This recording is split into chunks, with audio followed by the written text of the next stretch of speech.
Hi friend, তোমরা সবাই কেমন আছো? তো দেখতে পাচ্ছ এখানটায় আমি একটা বড় সাইজে কচু নিয়ে নিয়েছি। তো দেখো এখানে কচু কোটাও হয়ে গিয়েছে। তো আমরা কচু দিয়ে কী রান্না করতে পারি? গেস্ট চিংড়ি মাছ দিয়ে কচু রান্না করে একটা রেসিপি বানাবো।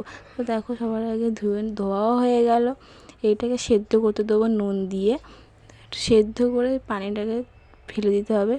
দেখো এখানে সেদ্ধ করা হচ্ছে, এখানটা সেদ্ধ করে নিচ্ছি। একটু সামান্য পরিমাণ নুন দিয়ে সেদ্ধ করে নিতে হবে আমাদের সবার আগে। সেদ্ধ করা হয়ে পরে তো কচুর পানিগুলো তো ভালো করে ছেড়ে নিতে হবে, তা কচুগুলো নিয়ে নিতে হবে। তো দেখো এখানে পানিগুলো কচুর পানি ফেলা দেওয়া হয়ে গেছে। তো এইখানটা দেখো কত ভাব বেরোচ্ছে।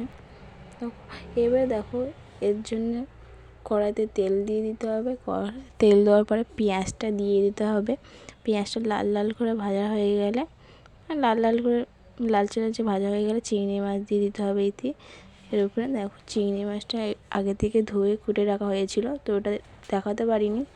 তো দেখো চিংড়ি মাছটা দিয়ে দেওয়ার পরে একটু সামান্য পরিমাণে একটু ঝাল যাবে, একটু নুন যাবে। দেখো আগে নাড়াচাড়া করে নিচ্ছি আমরা।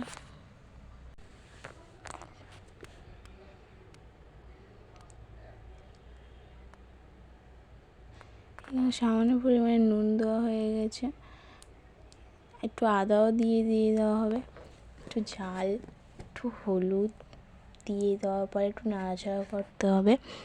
নাড়াচাড়া করে দেখো কালারটা কত সুন্দর কালার চলে আসবে, দারুণ হয়েছে। তোমরা বাড়িতে ট্রাই করে দেখবে, খুব সুন্দর খেতে হয়েছে। দেখো কত সুন্দর কালার চলে এসছে। এটা দিয়ে তোমাদের পুরোটা এইটা দিয়ে তোমরা ভাত খেয়ে নিতে পারবে। দেখো এখানে তো দেখো এখানে কত সুন্দর করে লালচে লালচে করে চিংড়ি মাছটা কষানো হয়ে গিয়েছে। তো তার উপরে এখন আমরা কচু, সেটা সেদ্ধ করা ছিল কচুটা, ওইটা ওটা দিয়ে দিতে হবে। তো দেখো এখানে দিয়ে দেওয়া হয়েছে, নাড়াচাড়া করে নিতে হবে। এখনও কমপ্লিট হয়নি, এখনও বাকি আছে। এর একটু কচুর একটু মানে রসকস বেরোবে, পানি একটু ঝোল বেরোবে। তো ওটাকে পুরোটা মারতে হবে, পুরো শুকনো শুকনো হয়ে গেলে দেখবে হয়ে যাবে। দেখো এখানে একটু রসে ঝল বেরোচ্ছে। দেখো তো এইখানটা আমাদের পুরো শুকনো হয়ে গেছে। তো আমার এখন রান্নাটা কমপ্লিট হয়ে গেছে। দেখো এইবারে তোমার তুলে নিয়ে একটু খেয়ে দেখ, ভাতের সাথে মেখে দেখাচ্ছি।